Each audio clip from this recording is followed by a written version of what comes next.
Halo kawan-kawan, selamat datang di channel Mimin. Semoga channel ini bisa menghibur kawan-kawan ya. Bagi yang penasaran, kalian bisa langsung ke videonya. Battle Trope to Heaven.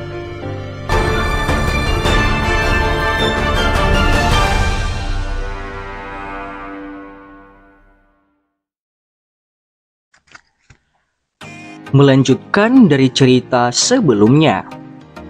Setelah Xiaoyan menyelesaikan meditasinya, dia pun bersiap-siap untuk pergi. Tokoh manusia tersebar di puncak gunung kecil yang tidak jauh dari benteng Gunung Hitam. Xiaoyan, Xiaoding, Haibodong berdiri berdampingan di puncak gunung sambil bercakap-cakap. "Apakah Medusa belum tiba?" tanya Haibodong. "Aku sudah memberitahunya. Aku pikir dia harusnya mengkonsolidasikan para ahli dari suku rakyat ular." Xiaoyan tersenyum dan menjawab. Tidak lama setelah kata-katanya terdengar, suara deras tiba-tiba terdengar dari langit. Sekelompok besar tokoh bergegas, kemudian mereka muncul di atas udara di puncak gunung sebelum mereka perlahan turun. Sosok manusia yang muncul secara alami adalah para ahli dari suku rakyat ular. Pemimpin mereka adalah Medusa.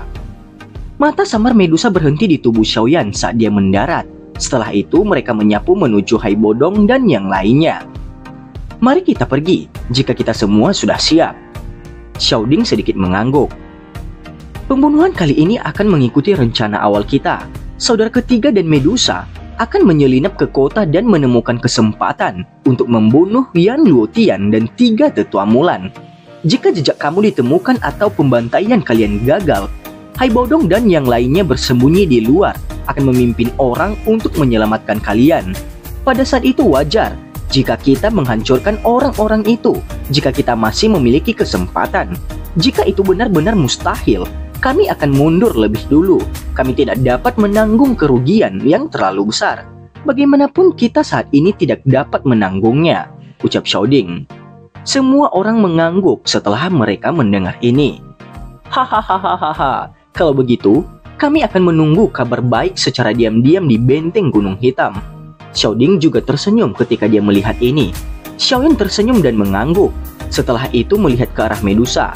Setelah itu dia segera melambaikan tangannya dan memimpin untuk bergegas ke langit. Banyak ahli aliansi yang di tanah dengan cepat memanggil sayap Dauki mereka juga. Mereka buru-buru mengikuti setelah melihat Xiaoyan mulai bergerak. Orang di depan para ahli dari klan rakyat ular adalah komandan kedua, Heidu, yang memiliki beberapa konflik dengan Xiaoyan. Namun dia buru-buru mengangguk ketika dia mendengar kata-kata Medusa. Gengsi Medusa dalam suku rakyat ular adalah sesuatu yang tidak berani ditantang siapapun. Medusa hanya menganggukkan kepalanya sedikit setelah melihat ini. Tubuhnya bergerak dan naik ke udara tanpa meminjam kekuatan eksternal apapun. Setelah itu mengikuti Xiaoyan dan yang lainnya di depan. 3 kerajaan besar mungkin untuk sementara kembali di bawah perintah dokter peri kecil, tetapi itu tidak sepenuhnya. Sebaliknya, mereka semua berkumpul di sebuah kota di perbatasan yang menghubungkan kerajaan Chuyun dengan kerajaan Chiama. Mereka siap untuk meluncurkan serangan lain kapan saja dan menelan kekaisaran Chiama sekaligus. Bagaimanapun, seperti yang dikatakan oleh dokter peri kecil, meskipun ia memiliki kekuasaan dalam sekte racun dan tidak banyak orang yang berani mempertanyakan kata-katanya di seluruh kekaisaran Chuyun, sekte Angsa Emas dan Lembah Mulan bukanlah faksi yang berasal dari kerajaan Chuyun. Selain itu, kekuatan dari keseluruhan 2 faksi ini tidak lebih lemah dari sekte racun. 2 sekte besar pada mulanya ingin mengirim tentara dan para ahli untuk mengalahkan kekaisaran Chiama karena mereka ingin mendapatkan sebagian dari wilayah itu. Namun dokter peri kecil benar-benar memutuskan untuk menyerang setelah hal-hal telah berkembang sampai titik ini. Kedua sekte secara alami sangatlah tidak puas. Meskipun Yan Luotian dan 3 tetua Mulan terluka parah, setelah penguatan kekuatan esensi dari 2 sekte tiba dan mengirimkan beberapa obat penyembuhan tingkat tinggi, mereka berdua secara alami akan dapat memperoleh kembali kekuatan mereka dengan cepat. Pada saat seperti itu, mereka sekali lagi akan menjadi kekuatan yang sangat luar biasa. Tidak mustahil bagi mereka untuk menghancurkan kekaisaran Chiama dan aliansian. Dengan harapan ini, wajar saja Dua sekte tidak mau menarik pasukan mereka saat ini. Oleh karena itu, ketiga pihak saat ini bertengkar dengan sengit satu sama lain, menyebabkan dokter peri kecil merasa sakit kepala. Selain itu, penarikan pasukan kali ini terlalu tiba-tiba. Tidak hanya dua sekte menentangnya, tetapi bahkan sekte racun dan kekaisaran Choyun juga memiliki beberapa pertentangan. Namun, karena reputasinya, tidak ada yang berani menyuarakannya. Oleh karena itu, meskipun dokter peri kecil telah memutuskan untuk menarik pasukan, bahwa yang dihadapi adalah kekaisaran Chiama dan aliansi Yan belum sepenuhnya diselesaikan. Selama Yan Luotian dan 3 tetua Mulan ada di sekitar, kemungkinan sekte Angsa Emas dan Lembah Mulan tidak akan menyerah. Oleh karena itu, kedua orang ini harus dihilangkan. Momen saat ini adalah kesempatan terbaik untuk menyerang. Kota perbatasan tempat persekutuan 3 negara tinggal di dalamnya hanya 50 km dari benteng Gunung Hitam. Dengan kecepatan Xiaoyan dan yang lainnya, mereka secara bertahap mendekati tujuan mereka dalam 1 jam. Aliansi Yan dan suku rakyat ular mulai turun dengan cepat ketika mereka masih agak jauh dari kota karena mereka khawatir para ahli di dalam kota akan menemukan sejumlah besar aura mereka. Mereka diam-diam memasuki hutan sebelum berjalan menuju ke kedalaman tersembunyi di pegunungan. Tidak ada yang bertindak segera setelah mereka berjalan ke tujuan mereka. Sebaliknya, mereka semua mulai diam-diam menyesuaikan aura mereka di bawah pengaturan Xiaoyan, melakukan yang terbaik untuk meningkatkan kondisi mereka menjadi yang terbaik. Tatapan Xiaoyan secara kebetulan bisa melihat kota tidak jauh dari puncak pohon yang terletak di pedalaman kecil di antara pegunungan ini. Dia bisa melihat kota itu dipenuhi oleh tentara yang berpatroli ke sana kemari. Selain itu, kadang-kadang ada ahli doang yang akan terbang dengan cara berpotongan di langit. Setiap aktivitas yang tidak biasa akan terlihat pertama oleh orang-orang ini yang ada di langit. Pertahanan tempat ini memang ketat. Tampaknya pihak lain sudah siap, ucap Xiaoyan. Bukankah dokter peri kecil itu memberimu piring giok? Dia secara alami akan menghancurkan beberapa pertahanan setelah kamu memecahkannya. Namun tampaknya bagiku orang-orang yang berpatroli jelas bukan hanya ahli dari sekte racun. Bahkan jika dia bisa menghapus beberapa pertahanan, dia hanya bisa memindahkan para ahli dari sekte racun pergi. Para ahli dari sekte Angsa Emas dan Lembah Mulan masih akan melakukan uji tuntas dan menjaga tempat ini, ucap Medusa dari belakang Xiaoyan. Ya, tapi tidak ada pilihan. Hal semacam ini awalnya menimbulkan beberapa risiko. Kita akan bertindak ketika malam tiba. Mengingat kedua kekuatan kita, kemungkinan sangat sulit untuk menemukan kita bahkan dengan ahli doang yang berpatroli selama kita sedikit berhati-hati. Xiaoyan mengangguk dan dengan lembut menjawab ucapan Medusa. Medusa pun mengangguk. Setelah itu Xiaoyan dengan cepat mengambil sepotong batu giok berwarna abu-abu dari cincin penyimpanannya dan mematahkannya. Sekarang, kita harus menunggu sampai malam tiba. Dia menoleh ke belakang saat dia berbicara dan melihat ke wajah indah menyihir yang memberi perasaan sedingin es. Setelah beberapa saat ragu, dia tiba-tiba berbisik. Aku minta maaf untuk kemarin, ucap Xiaoyan. Medusa juga kaget ketika dia mendengar ini. Mata yang dipenuhi dengan daya pikat menyapu Xiaoyan. Ini adalah pertama kalinya dia mendengar Xiaoyan berbicara dengan cara seperti itu sejak dia berkenalan dengannya. Kamu juga tahu cara meminta maaf ya? Jawab Medusa dengan heran. Xiaoyan tersenyum agak canggung. Dia menggosok-gosok tangannya dan berkata, Aku saat ini tidak dapat memperbaiki pil tulang jiwa darah surga. Setelah aku sedikit meningkatkan keterampilan penyulinganku, sepertinya aku akan bisa mulai menyempurnakannya. Namun kamu tidak perlu khawatir. Aku pasti akan berhasil dalam 2 tahun, ucap Xiaoyan. Medusa pun mengangguk. Untuk beberapa alasan yang tidak diketahui, ada beberapa sukacita di dalam hatinya ketika Xiaoyan menempatkan masalah ini dengan serius. Emosi semacam ini cukup langka bagi seorang yang temperamental seperti dirinya. Benang sisa kebencian yang tersisa benar-benar tersebar ketika Xiaoyan mengucapkan kata-kata ini. Medusa baru saja ingin berbicara ketika alisnya tiba-tiba terangkat. Tangan lembutnya tiba-tiba melambai dan kekuatan hisap melonjak keluar darinya. Seekor kelelawar hitam gelap tertangkap di tangannya. Dia melihat gulungan kertas kecil di cakar kelelawar itu dan membukanya. Ini adalah sesuatu yang dikirim oleh dokter peri kecil. Ini adalah peta kota. Ini menunjukkan posisi di mana Yan Luotian dan 3 tetua Mulan berada, ujar Medusa. Xiaoyan bersukacita sedikit dalam hatinya setelah mendengar ini. Dengan peta ini, mereka akan menghemat upaya pencarian secara acak. Ini memang memberikan bantuan besar terhadap tujuan mereka.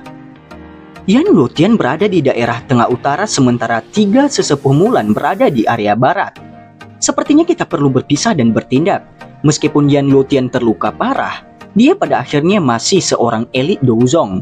Dia akan sangat sulit untuk ditangani jika dia membalas. Oleh karena itu serahkan dia padaku. 3 sesepuh Mulan telah kehilangan 1 anggota. Dengan tidak bisa menggunakan keahlian 3 binatang buas, mereka hanyalah ahli biasa Dou Huang. Oleh karena itu seharusnya tidak menjadi masalah bagi kekuatan penuhmu untuk menghadapi 3 tetua Mulan. Bagaimana pendapatmu? Tanya Medusa. Ya, kamu harus berhati-hati. Xiaoyan merasa sedikit tergerak ketika dia melihat Medusa membagikan pekerjaan yang paling berbahaya untuk dirinya sendiri. Dalam hal ini, Medusa tersenyum. Senyumnya menyebabkan mata Xiaoyan menjadi lebih cerah. Tunggu sampai malam tiba, jawab Xiaoyan. Langit malam dengan tenang tiba sementara Xiaoyan dan yang lainnya sedang menunggu. Lembah kecil di pegunungan yang tersembunyi karena hutan memancarkan sedikit aktivitas, seperti bulan sabit perlahan naik ke langit. Hai tua, kalian semua tidak perlu muncul jika pembantaian ini berjalan lancar. Jika ada perubahan tak terduga terjadi selama operasi, kami akan membutuhkan kalian semua untuk membantu. Xiaoyan menoleh dan menatap Hai Bodong dan berbicara dengan suara yang dalam setelah menyelesaikan persiapannya dengan Medusa. Ya, jawab Hai Bodong. Wajahnya serius ketika dia berkata, hati-hati, aku akan terus memantau situasi kota, ucap Hai Bodong. Xiaoyan tersenyum, dia mengangguk sedikit sebelum menoleh ke belakang sambil berbisik ke Medusa. Ayo pergi. Medusa yang sudah berganti pakaian hitam mengangguk ketika dia mendengar Xiaoyan. Setelah itu dia memindahkan tubuhnya dan muncul di udara. Dia melihat ke kota yang jauh yang masih mempertahankan pertahanan ketat, bahkan setelah ditutupi oleh langit malam. Xiaoyan tidak menggunakan sayap douki-nya karena dia takut menarik terlalu banyak perhatian. Sebagai gantinya, dia memanggil sayap awan ungunya yang sudah lama tidak dia gunakan. Meskipun kecepatannya tidak dapat dibandingkan dengan sayap douki, itu lebih unggul karena itu tidak begitu menarik perhatian di malam hari. Kali ini mereka pergi untuk membunuh dan tidak secara terbuka masuk ke kota untuk mengendalikannya.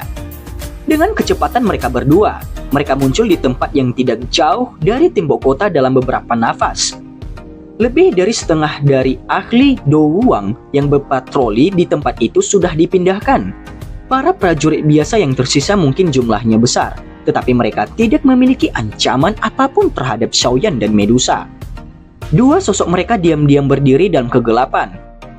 Tubuh mereka berubah menjadi garis-garis hitam yang bergegas ke kota dalam cara yang menyilaukan saat ruang kosong diciptakan ketika 2 ahli Dou Huang saling berpas-pasan. Akhirnya tubuh mereka bergerak dan mereka masuk ke dalam bayangan sebuah gedung. Kita akan berpisah di sini. Ingat, segera pergi setelah kamu berhasil. Kita akan bertemu di benteng Gunung Hitam setelah ini, ucap Xiaoyan. Medusa sedikit ragu ketika dia mendengar ini. Secara alami tidak banyak masalah baginya untuk pergi. Namun begitu Xiaoyan dikelilingi oleh banyak ahli, akan ada bahaya dalam usahanya untuk melarikan diri. Hahaha, tenang. Meskipun aku bukan Douzong, tidak banyak Dou Huang yang bisa menghentikan Tidak banyak Dou Huang yang bisa menghentikanku jika aku benar-benar ingin melarikan diri. Xiaoyan tampaknya telah merasakan sedikit keraguan di mata Medusa ketika dia sedikit tersenyum dan berbisik. Baiklah, kalau begitu, hati-hati. Medusa segera berbicara lembut saat dia mengangguk ketika dia mendengar Xiaoyan berbicara. Mata Xiaoyan mengirim Medusa pergi saat tubuhnya menghilang dengan tenang di kegelapan. Dia juga menghela nafas lembut. Setelah mendapatkan bantalannya, dia terbang ke arah yang berlawanan dengan Medusa. Dokter peri kecil yang duduk bersila di atas atap sebuah bangunan luas yang terletak di tengah kota, perlahan membuka mata ungunya. Tatapannya menyapu ke arah di mana Medusa dan Xiaoyan berada. Aku sudah melakukan semua yang bisa aku lakukan. Terserah kalian untuk membuatnya berhasil, ucap dokter peri kecil. Camp Lembah Mulan terletak di daerah yang dekat di sisi barat kota, dibandingkan dengan daerah gelap lain di kota itu. Tempat ini masih diterangi cahaya meski sudah larut malam. Prajurit bersenjata lengkap berpatroli di semua tempat.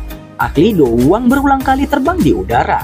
Seorang ahli dengan penglihatan yang luar biasa juga menjaga dari menara tinggi di camp. Mata tajam mereka yang tak terhitung jumlahnya berulang kali menyapu kegelapan di sekitar camp.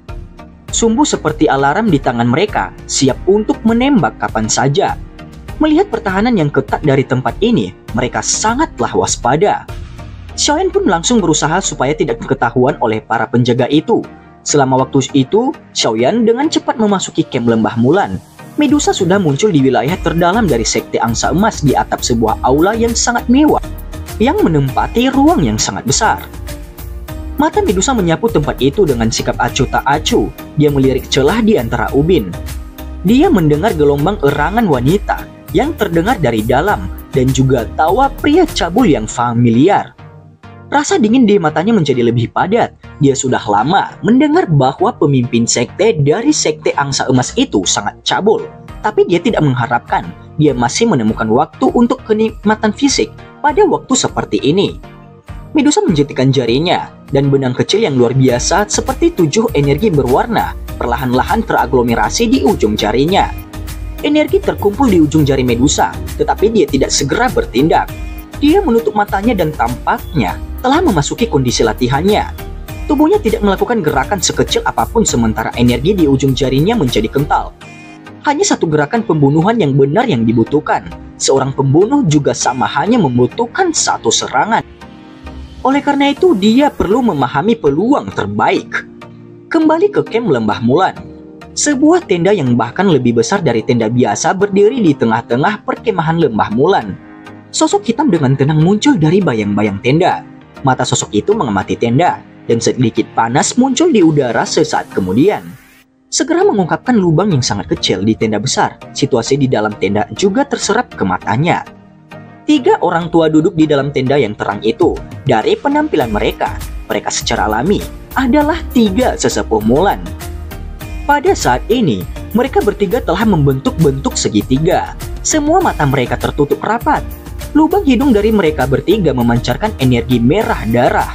Energi ini berlama-lama di atas mereka bertiga, sebelum benar-benar memasuki pria tua dengan aura terlemah. Jelas, tetua dari Lembah Mulan ini adalah tetua berkepala harimau yang Xiaoyan telah pukul parah saat itu. Melihat aksi ketiga orang ini, sepertinya mereka sedang memulihkan diri. Keahlian 3 binatang buas ini memang misterius. Itu sebenarnya mampu menyembuhkan satu sama lain. Apalagi, efeknya juga cukup bagus. Tidak heran itu adalah metode Qi yang paling mendalam di Lembah Mulan. Xiaoyan yang bersembunyi dalam kegelapan tidak bisa menahan perasaan terkejut di dalam hatinya. Pemulihan di dalam tenda berlangsung sekitar 10 menit sebelum akhirnya berhenti. Mereka bertiga perlahan membuka mata mereka. Bagaimana? Kedua orang lain bertanya. Aku sudah pulih sedikit, namun lukaku cukup serius. Sepertinya aku hanya bisa menunggu pil obat tingkat 6 yang dikirim dari Lembah Mulan jika aku ingin sembuh sepenuhnya. Wajah tetua yang berkepala harimau itu tampak suram saat dia menjawab. Tidak disangka bocah itu benar-benar memiliki taktik seperti itu. Kita benar-benar meremehkannya. Seorang tetua Mulan mengerutkan kening saat dia berbicara. Kita hanya dirugikan karena tertangkap basah kali ini. Selain itu, lotus api yang digunakan terhadap Yan Luotian juga sepertinya sangat menguras tenaga. Tidak mungkin baginya untuk pulih dalam waktu singkat. Setelah para ahli elit dari Lembah Mulan tiba, kita sekali lagi akan bergabung dengan Sekte Angsa Emas, dan kita akan menyerang aliansian sampai darah mereka mengalir seperti sungai, bahkan jika Sekte Racun berhenti berpartisipasi. Ucap tetua berkepala macan itu. 2 sesepuh lainnya juga menganggukkan kepala mereka dengan wajah suram.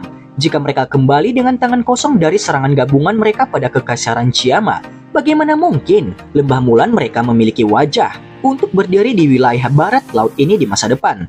Mereka pasti akan menerima banyak cemoohan ketika mereka selanjutnya berpartisipasi dalam pertemuan para ahli faksi.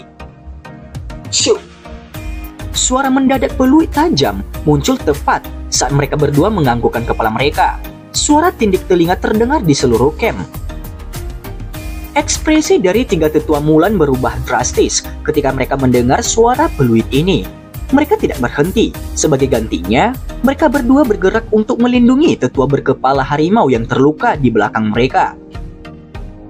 Tenda itu miring ke samping dan meledak saat mereka pindah. Sosok manusia yang sepenuhnya tertutup oleh cahaya perak membawa angin tajam bergegas keluar. Xiaoyan, kamu benar-benar datang. Mata tiga sesepuh Mulan menyusut sedikit ketika mereka melihat sosok manusia berwarna perak yang bergegas dengan cara seperti kilat. Mereka segera berteriak dengan suara keras. Pada saat yang sama, Doki kuat tiba-tiba meloncat. Mereka berdua bergandengan tangan dan dengan kasar menyerang ke arah sosok terang. Kedua pukulan itu membawa angin yang sangat kencang. Mereka secepat kilat dan dalam sekejap mata, tinju mereka dihantam keras terhadap sosok terang. Bung!